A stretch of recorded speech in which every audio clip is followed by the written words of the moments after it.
something specifically, whether it's a good feeling or a desire, and have it come in. You can choose that. Because everything that's coming in, you're creating anyway. That's why the key element here is taking 100% responsibility for everything that happens in your life. Because you are creating every single thing. Nobody else is. You are. My friend who wrote a very great book talked about that the number one disease of the mind, or the disease of people, is mysticism. And he defined it as a person looking outward for a cause in their life. Whether it's God, the devil, the politicians, my boss, the economy, the weather, my parents, the school I went to, the school I didn't go to. There's all these circumstances that they blame for them. And he said that's the thing that has been going on throughout infinitum, which causes people to be not at cause over their environment, but rather at effect. So they're just being like a ship without a rudder being blown around, as opposed to the guy saying, no, I have a ship, I have an engine, I have a sail, I can basically go anywhere I want, no matter what the circumstances, and he just takes control. So these techniques always work 100% of the time. If somebody says, no, I wanted a new car, I've been using this technique and I didn't get it, I guarantee you, what he was doing when he was focusing on the new car was he was focusing on the fact that he doubted he would get the car, or that he was afraid he wasn't going to get the car, or, you follow me? In other words, you cannot, it's a physical law of the universe, the law of attraction. So when somebody says, I've been focusing on this and it hasn't come into my life yet, I can guarantee when I sit down with the person and just look at their face, the way they're feeling when they think about it, it's doubt, which means they're thinking about not getting it. They're focusing on it not happening, or the fear of it not coming in, as opposed to the exhilaration and exuberance feeling they should have knowing that it comes in. And you can just see that when I see this my whole life. Somebody says, I wanted to get this new such and such, and it just hasn't come in yet. I goes, well, think about what you want. Okay, how do you, and I just look at his face, depression. Okay, he's thinking about the new car, and he's first thing, and you see, he gets all depressed. And the reason is when he thinks about the Cadillac, he absolutely doesn't believe he can get it. Categorically doesn't believe it's going to come in. And he's depressed. Well, guess what? He's not doing the technique. What he's doing is he's believing and thinking about it not happening. Thus, he's creating that. So this always 100% works. It doesn't like, oh, I tried it and it didn't work. Whatever you're vibrating is coming into your experience, 100%. It's the hardest thing for people to grasp, that they create their entire experience with their own thoughts. But it's the one thing when you can believe it and think about it and use it, that's when everything magically changes. Good question. Good answer. Thank you. Yep. So is there a machine out there that could detect and hook me up to so you can see my negative ball versus my positive ball? There isn't a machine, but there's something that you have that can detect your negative ball versus your positive ball, and it's how you feel. And that's why the first thing I said on the CDs is when you're using these techniques, there's one senior wish, desire, or goal you should always have that's senior to everything else, which is why when you think about everything you want, it all rolls down to this anyway. This is where the rubber meets the road. And that is your gut desire should always be first and foremost above everything else, feel good right now. But what about the people who feel good in their negativity? There are people who think that they feel good, but they're being negative, and maybe they don't have an indicator of what feeling good really feels like. Oh, that's a very good question. I was actually with a guy in Palm Beach in his $30 million house, and I was with two of my friends, and one of my buddies, one's an older guy in his 80s, the other guy's in his 60s, and the older guy, whose house we were in, went to have a cup of coffee or something, and I'm chatting with my friend. He goes, didn't mention his name. He goes, he's the most miserable son of a gun in the world. I goes, no, he's the most negative guy. He's smiling all the time. He loves being a jerk. He loves acting like he's negative about everything. And he looked, and he goes, "I've known him 50 years. You're exactly right. He just loves it." I go, "So yeah, he's feeling good. It's an act. It's really an act. You can't read his mind, and you can't read how he feels, right? But he does.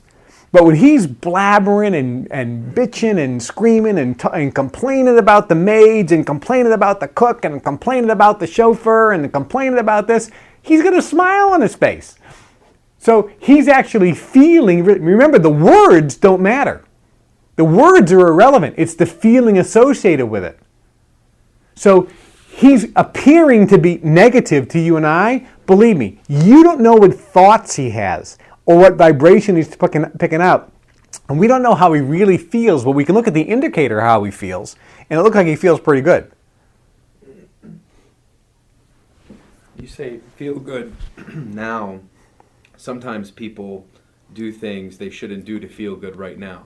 They go have something to eat they shouldn't eat, or they go buy something they shouldn't buy, or they overextend themselves to buy the Cadillac thinking, well, I'll just go get it. And now they've got negativity from that.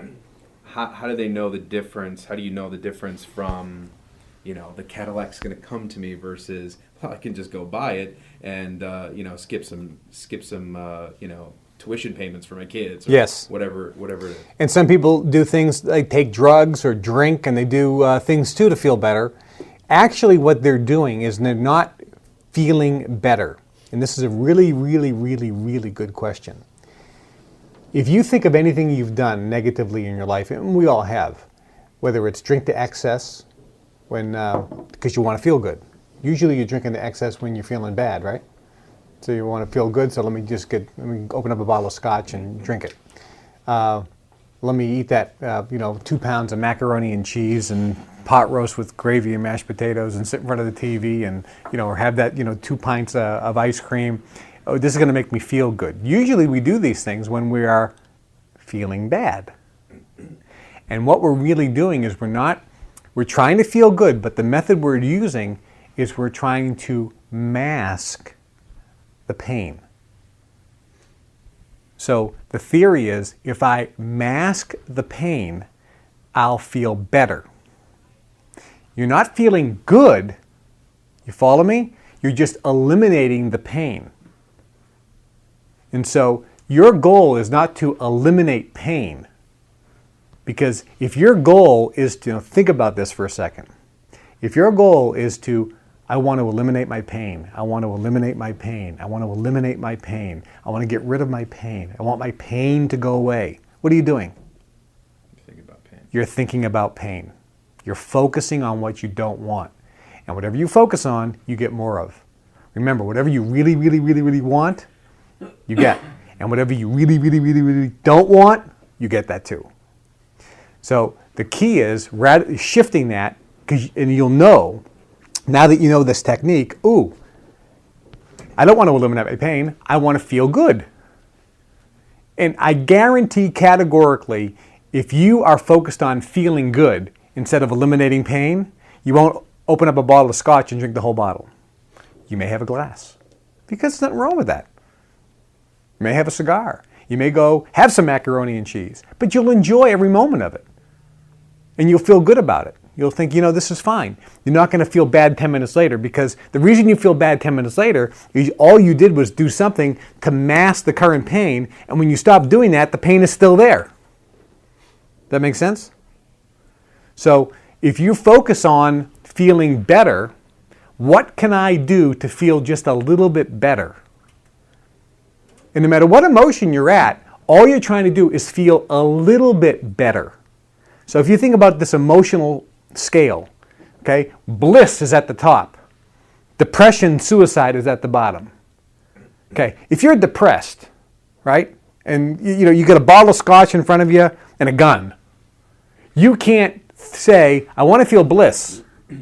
That's way too big of a jump. What you want to do is say, I don't want to be you don't want to be depressed anymore. So what you're saying is, how can I feel a little bit better than this? And guess what better could be? Getting really angry. angry is actually a better feeling than depressed. Think about it. If you start going, F this, I'm sick of this, and you start getting really angry, that's a better feeling than depressed with a gun to your head. Does that make sense? So all you want to do is just get a little better feeling. Because when you get there, remember the old saying, go as far as you can see, and when you get there, you'll see further. So in an emotional scale, when you're at a certain point, you can only get a little bit better. And as you go up, your jumps can be a little bit bigger. But in the beginning, you got to really go baby steps. So you just want to feel a little bit better. So in answer to your question, feeling good now is categorically the most important thing, but it's not eliminating the pain. And the examples you gave, the guy who just goes, buys a car, whacks up his credit cards, guarantee, he's not trying to feel good. He's trying to do something to mask the pain. So his focus is on pain. So the key is not masking the pain, but the key is focusing on what you want and not what you don't want. Did that answer your question? I really want to help somebody, excuse me, who needs help, but it's not working because that person's negative ball is through the roof, drinking, drugs, whatever it is. It just gets to a point where it's like, I've done everything I can. That person's just on their own. Yes, Right. Okay. absolutely. As a matter of fact, the best thing you can do, because this question comes up a lot, what can I do to help somebody? I have a friend who's got cancer. I got a friend who's drinking. A guy who's depressed. A buddy of mine. What can I do to help him? What can I do to help him? What can I do to help him? What can I do to help him? And the answer is you work on yourself first. This is the hardest thing for most people to grasp. But if you want to help your best friend, be super happy yourself. Work on you, because your vibration is going to affect them. Remember, Einstein and Edison said, whatever you vibrate from your brain is picked up by other brains. So if you want to help them, all you have to do is work on yourself and raise your vibration. That is going to have an impact on this person. And let me tell you the type of impact. That vibration may be so positive and so high, it may repel the other person because their vibration may be so low, they may hate being around you. Because they just can't take it, because it's and that's helping them, because they're going to attract in their life what they're vibrating, and if you're around them, you can affect their brain. But that's the best way to help anybody, is just to work on yourself first. And what will happen is, believe me, friends will start vanishing, new friends will start coming in. For years we've known statistically that your income is always the average of your 5 best friends. And when you want your income to go up, generally speaking, your friends change. I mean, that's generally what occurs, because all of a sudden you're at a different vibrational level. You're not attracting those people anymore in your life. You're not enjoying their company anymore because you're vibrating differently. So you start attracting different people, circumstances, events, scenarios, and tangible things. So then the reverse question comes up. By being around a whole bunch of people with a lot of negative energy, can that bring you down? Good question. If you're around a lot of people with negative energy, can that affect you? Energy always affects others. However, the good news is this. The positive vibration is higher than a lower negative vibration. So in terms of power and intensity, voltage, ampage, whatever you want to say, one positive thought is much more powerful than around 10,000 negative thoughts. So if I'm a positive person and I walk in a room with 20 negative knuckleheads, guess what? They don't have a chance, because my energy will affect them infinitely more than they will affect mine. Now, there's a good chance when you start changing your vibration and raising it, and you're in an environment, and this was in the movie The Secret, the guy started raising all of a sudden he got transferred to a different department, 3 people quit, 2 people... Like within days, all of a sudden his whole scenario changed, and he was surrounded by like-minded vibrational people, because that's the way it works. Well, what about society, the country, during down times, during recession, during a depression?